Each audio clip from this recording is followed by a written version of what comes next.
एकादशी का व्रत जरूर रहिए। आगे एकादशी आ रही है। अगहन मास के कृष्ण पक्ष में पड़ने वाली एकादशी को उत्पन्ना एकादशी कहते हैं। क्यों? इसी दिन एकादशी का प्रागट्य हुआ था। अगहन मास के कृष्ण पक्ष में पड़ने वाली एकादशी उत्पन्ना एकादशी कही जाती है। और अभी आगे एकादशी है सज्जनों। कुछ लोग कह रहे 15 को एकादशी है, कुछ लोग कह रहे 16 को एकादशी है। ध्यान से सुनिए। एकादशी तिथि का आरंभ 14 नवंबर को देर रात्रि 12:49 पे हो रहा है। 14 तारीख को देर रात्रि यानी 15 तारीख के भोर से पहले, और एकादशी फिर 15 तारीख को दिन भर रह करके 15 तारीख को फिर देर रात्रि 2:37 पे समाप्त हो रही है। उदया तिथि के अनुसार एकादशी तिथि का स्पर्श उदया में 15 नवंबर को हो रहा है। इसलिए जो उत्पन्ना एकादशी का व्रत रहेंगे उनको 15 नवंबर को ही एकादशी का व्रत रखना है सज्जनों। 15 नवंबर को एकादशी का व्रत रखा जाएगा और 16 नवंबर को एकादशी के व्रत का पारण होगा। तो आप सभी लोग इस उत्पन्ना एकादशी का व्रत अवश्य रहिए। उत्पन्ना एकादशी का प्रागट्य कैसे हुआ, ध्यान से सुनिए। एकादशी की कथा कोई सुन भी लेना तो भगवान उसके सारे पापों को नष्ट कर देते हैं। फिर ये उत्पन्ना एकादशी, ये तो एकादशी के प्रागट्य की कथा है। एकादशी का प्रागट्य कैसे हुआ, ध्यान से सुनिए। सतयुग में एक मुर नाम का दैत्य हुआ, बड़ा बलशाली। इसके सामने कोई टिक ही न पाए। यहां तक कि इंद्र, अरुण, वरुण, कुबेर सबको इस दैत्य ने मारकर खदेड़ दिया।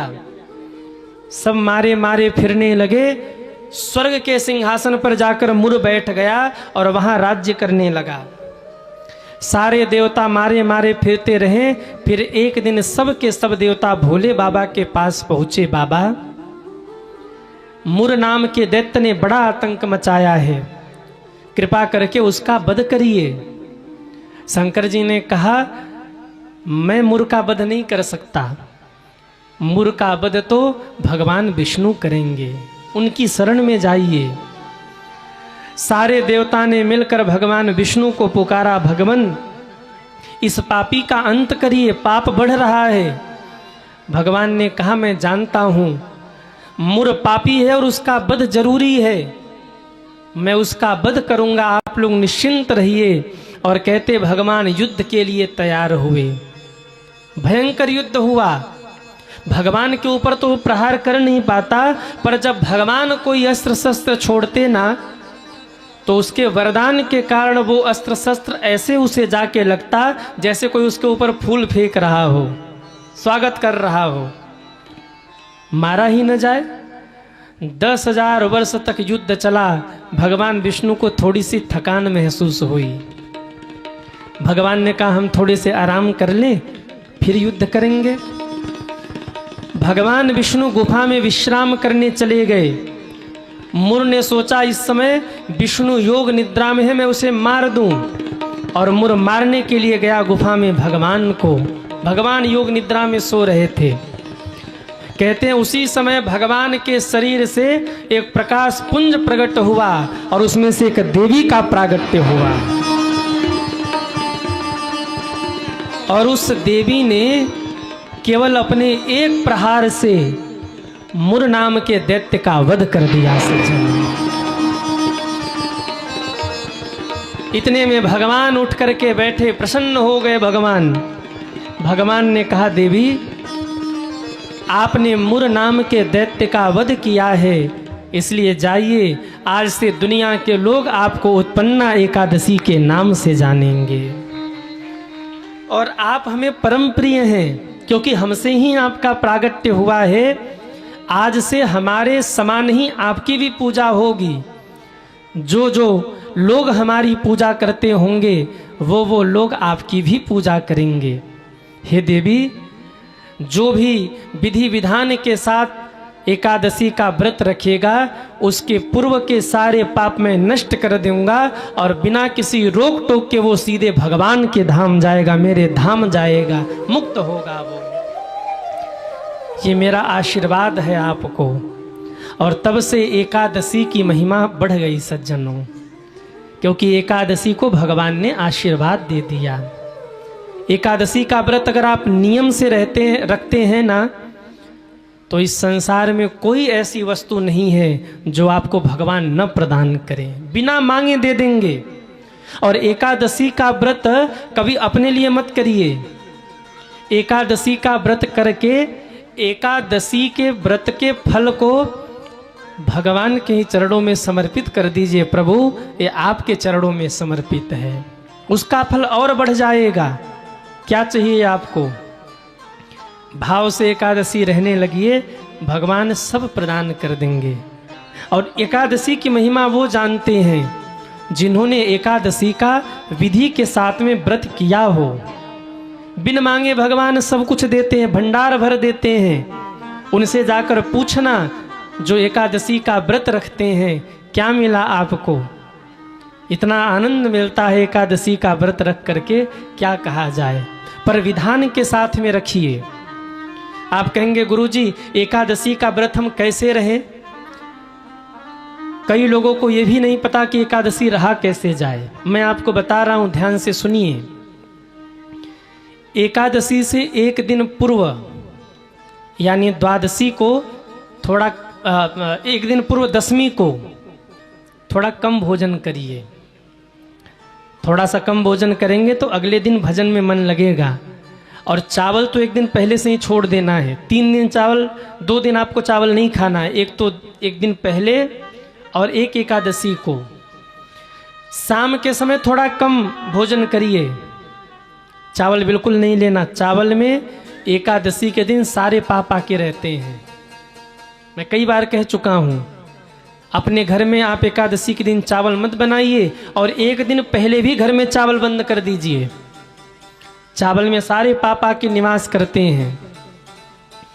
तो एक दिन पहले थोड़ा कम खाइए दशमी को, और रात में सोने के पहले बढ़िया से मुख साफ करके सोइए, क्योंकि अगले दिन आपको व्रत रखना है।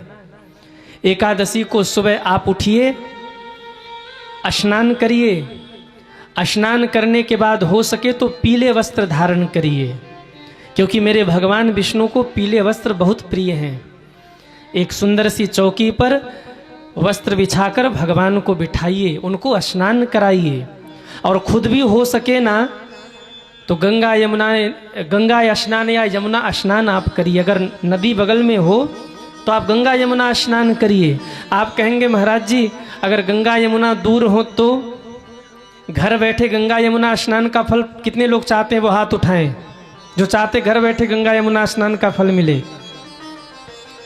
गंगा जल घर ले आइए और नहाने के पहले थोड़ा सा गंगा जल बाल्टी में आप डाल लीजिए, ऊपर से बाल्टी में जल भर लीजिए।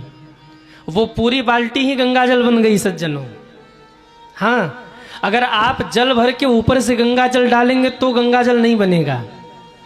पहले आपको गंगा जल रखना है और ऊपर से आपको जल भरना है। आप जल भी अर्पित करते हैं, अगर गंगा जल चाहते हैं आप तो पहले लोटे में आप गंगा जल डालिए, फिर जल भरिए। जल के बाद गंगा जल नहीं। जब आप गंगा जल में जल मिलाते हैं तो वो जल भी गंगा जल के समान पवित्र पावन हो जाता है। वो गंगा जल पूरे जल को ही गंगा जल बना देता है। तो बाल्टी में आप गंगा जल डाल के स्नान कर लीजिए। अब आप कहेंगे गुरुजी गंगा जल भी न हो तो फिर एक काम करिए, आंख बंद करिए, हर हर गंगे, गंगा माँ का ध्यान कर लीजिए, गंगा स्नान का फल मिल गया। अब भगवान के सामने जाइए, भगवान को स्नान कराइए। अगर संभव हो तो भगवान को पीले वस्त्र पहनाइए। पीताम्बरी बड़ी प्रिय।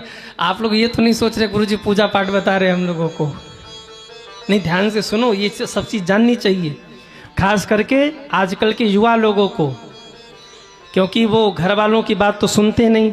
अच्छी बात तो ये है कि थोड़ी थोड़ी संतों महात्माओं की बात वो सुनने लगे हैं आजकल, अच्छी बात ये है। इसलिए मैं आपको बता रहा हूं, भगवान को पीले वस्त्र पहनाइए, पीला फूल भगवान को अर्पित करिए, भोग लगाइए और हाथ में अक्षत पुष्प और जल लेकर संकल्प करिए कि हे ठाकुर जी, मैं आपकी प्रसन्नता के लिए ये व्रत कर रहा हूं या कर रही हूं। मंत्र नहीं आता आप ऐसे ही बोलिए, हे प्रभु आप मेरे इस व्रत को पूर्ण करिएगा, कोई विघ्न ना आए।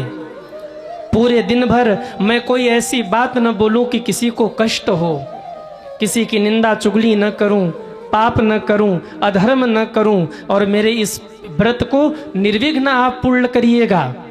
ये व्रत मेरा बिना किसी विघ्न के पूर्ण हो, ऐसा कह के भगवान को प्रणाम करके संकल्प छोड़ दीजिए। अगर समय है आपके पास तो 5 मिनट बैठ के नमो भगवते वासुदेवाय का जप करिए, या गुरु जी ने आपको जो मंत्र दिया हो, सीताराम राधे श्याम में जो भी मंत्र दिया हो, उसका 5 मिनट आप कीर्तन कर लीजिए, जप कर लीजिए। इसके बाद दिन भर अपनी दिनचर्या करिए। पर एक बात का ध्यान रखिएगा, कहीं एकादशी के व्रत हैं और मन में पूड़ी कचौड़ी याद आ रही है तो ये भी एक मिस्टेक है। कई लोग तो लिस्ट बना लेते एकादशी को ही कि कल सुबह होते पहले ढकोसला बनाएंगे, क्या बोलते हैं उसको जो होता है पीला पीला, ढोकला की ढकोसला, कुछ भी कह लो, ढोकला को ढकोसला को क्या फर्क पड़ता है। कई लोग प्लानिंग कर लेते एक दिन पहले ही। एकादशी को अगर आप ये सब प्लानिंग कर रहे हैं ना कि देखो वो पड़ोसी बना के खा रहा है बढ़िया तड़का लगा के, है व्रत का कोई मतलब नहीं है। मन को शांत रखिए, दिन भर आप जो करते हैं अपना ड्यूटी बिजनेस सब करिए, शाम को आइए भगवान का पूजन आरती करके विश्राम करिए। अगले दिन सुबह उठिए, भगवान का पूजन करके आप तुलसी दल और गंगा जल या भगवान का चरणामृत लेकर अपने व्रत का पारण करिए। एकादशी को कभी भी तुलसी मत तोड़िए। मैंने पहले बहुत बार बताया किस दिन तुलसी तोड़ना है, किस दिन नहीं तोड़ना है। एकादशी को कभी भी तुलसी नहीं तोड़ना चाहिए। तुलसी मैया भी एकादशी का व्रत रखती हैं, ऐसे में तुलसी माँ को तोड़ना नहीं है। पूजन कर सकते हैं, दीप जला सकते हैं तुलसी माँ के नीचे, और ऐसा भी नहीं कि धूप जला करके तुलसी माँ की जड़ में लगा दो। कई लोगों की भक्ति इतनी बढ़ जाती है कि तुलसी माँ कोई फूके डाले, वो तुलसी माँ कोई फूक दे, वो धूप बत्ती जला करके इसे जड़ में लगाए कि ऊपर से नीचे तक तुलसी माँ जलती चली आ रही हैं। ये भी एक अपराध है। धूप थोड़ा दूर रखिए ताकि तुलसी माँ जले नहीं।